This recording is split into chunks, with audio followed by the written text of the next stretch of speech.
其实我们接下来时间就是看看，其实这真的是很难得的机会。大家刚听徐老师的演讲，可以知道他是对这些案例都如数家珍，然后又有很多实际上为他们为这些做事的处理的实际的经验。那又借这个机会，我自己也学到很多有关土地征收的知识。那我会说，这真的是很难得的机会。对，如果大家有什么问题的话，可以趁这个机会把握机会跟提出来，看看徐老师可不可以再带给我们更多的进展。不要客气哦，其实他们资金会常常会说是我在帮助他们啊。其实从某一个方面来看，其实相对的，其实我也获得蛮多的啊。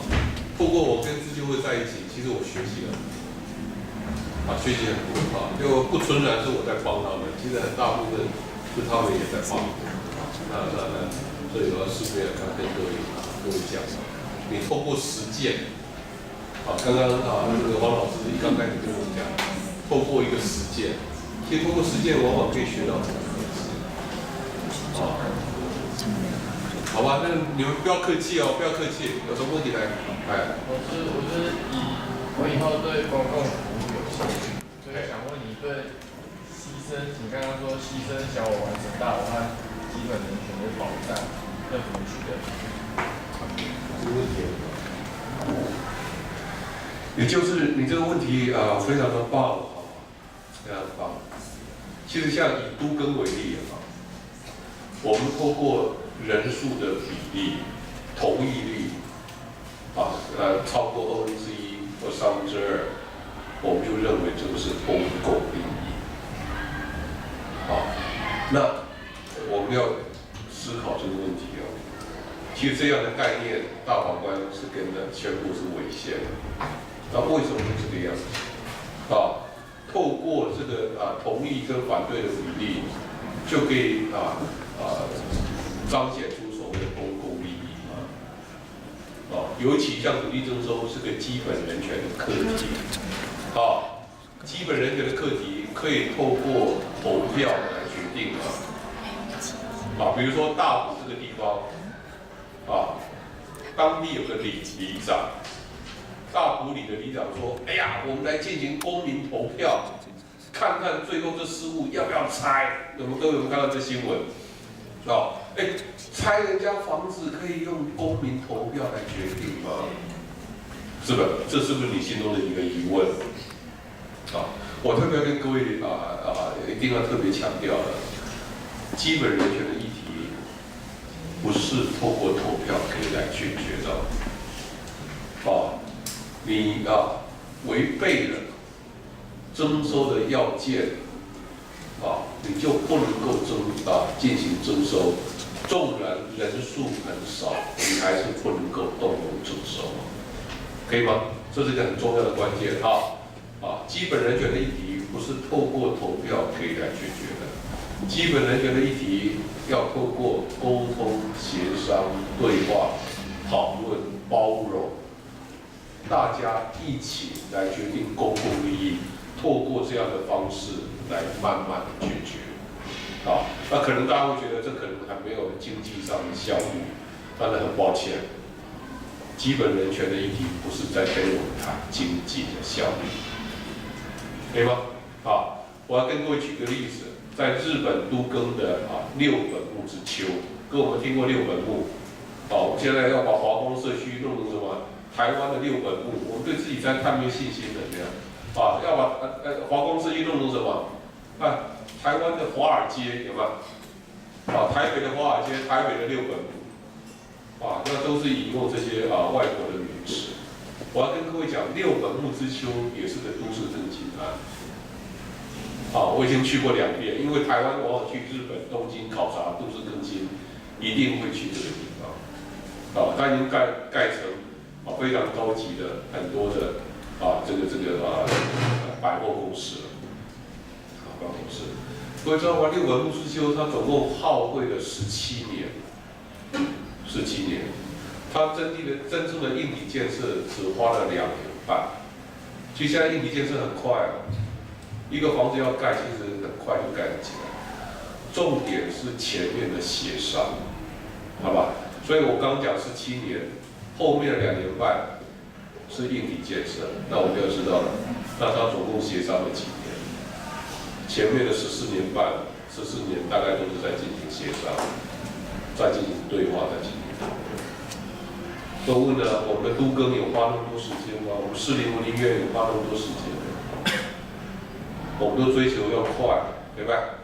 啊，我们说透过比例的方式，多少比例同意，那你就可以来逼迫少数的人一定要参加这个都更，那这样可以吗？基本人权的课题可以通过这种方式来解决吗？那可能我们有待商榷。所以这就为什么709号解释，他特别强调正当行政程序。正当行政程序，而不是透过投票的比例正当行政程序。我们现在常在讲什么？没有程序的争议就没有什么争议，就没有实质的争议，对不对？程序的争议是以往我们在行政方面相对而言是比较缺乏的。那我们未来要慢慢把这一块把它补回来。程序的重要性。我想用这个来回答你，好吧？不要客气，有问题来接。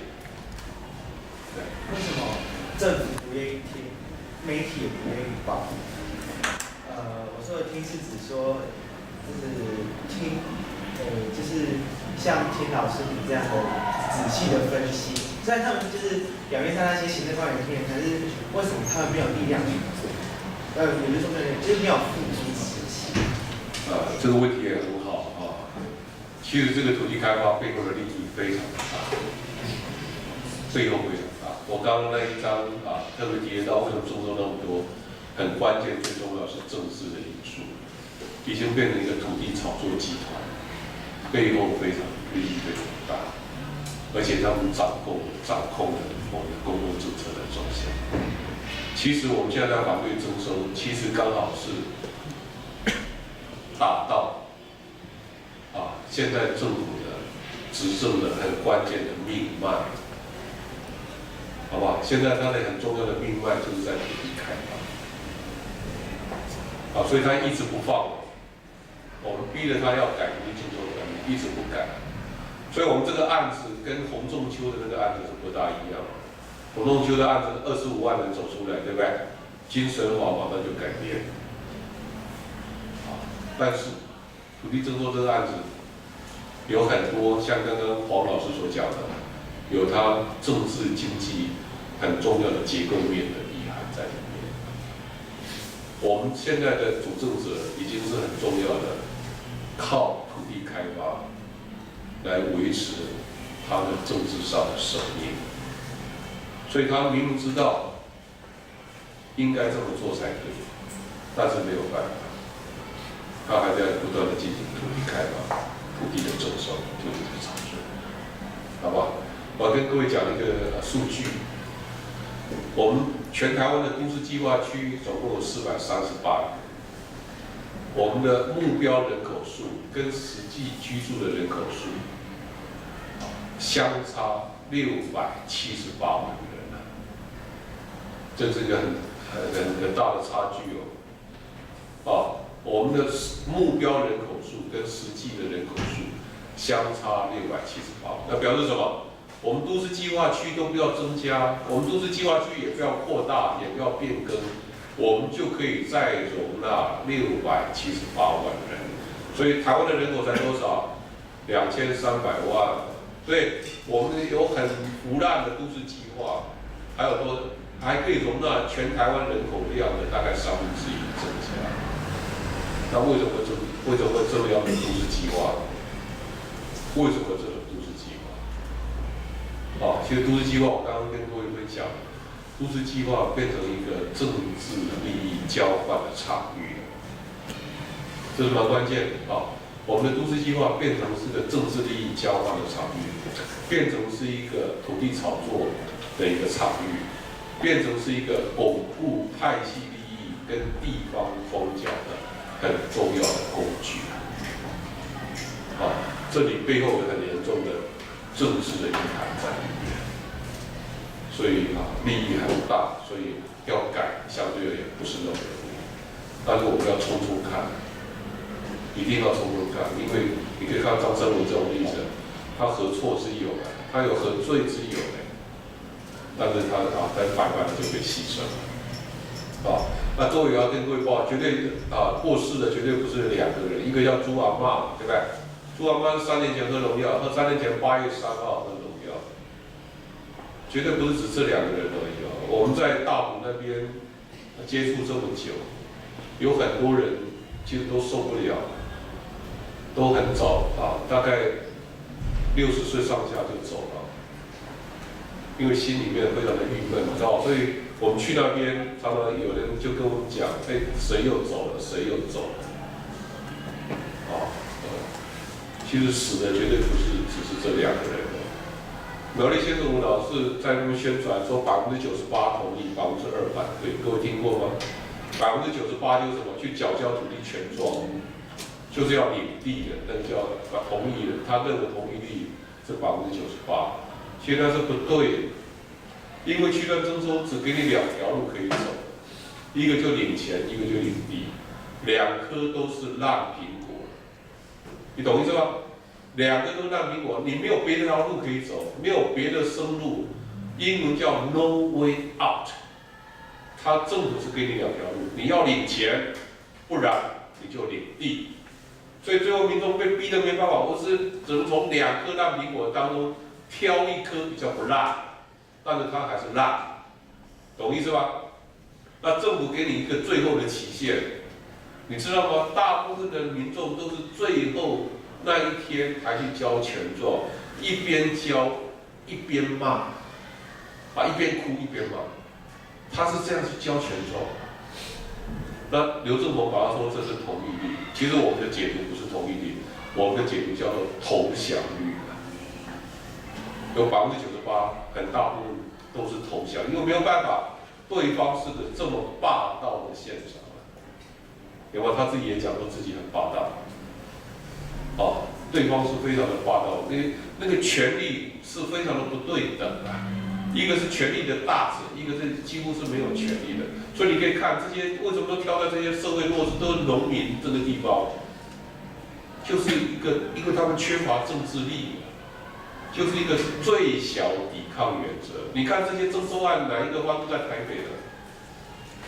有没有？好像都在这些乡村的地区啊，对不对？OK， 在这种情况之下，它一个叫做最小抵抗原则。我就挑这些农村，挑这些农民，他们比较缺乏政治力，他们比较不懂法律，或者给